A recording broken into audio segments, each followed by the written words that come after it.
One of the things we wanted to do with this movie is bring the hand of the artist back, bring line drawings back into it, basically bring more of the art back into it. So it's not just the computer, it's the hand of the artist in there as well.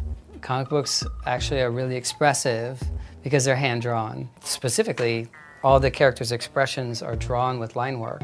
And when you have all that line work, it's really easy to create a really definitive emotion. You know, character raises an eyebrow, you just draw that eyebrow. And then, so I think when you look at traditional CG, a lot of that tends to get softened. So I wanted to see if there was a way to keep all the line work on a character's face.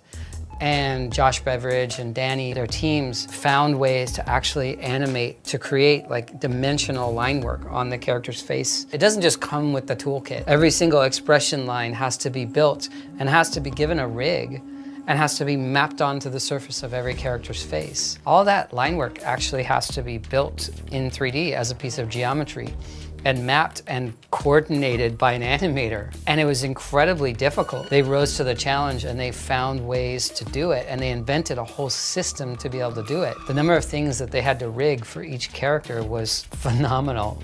But what we got out of it was a level of performance that's really incredibly nuanced and beautiful. We as a show stacked hands and decided they were going to prioritize good taste over accuracy.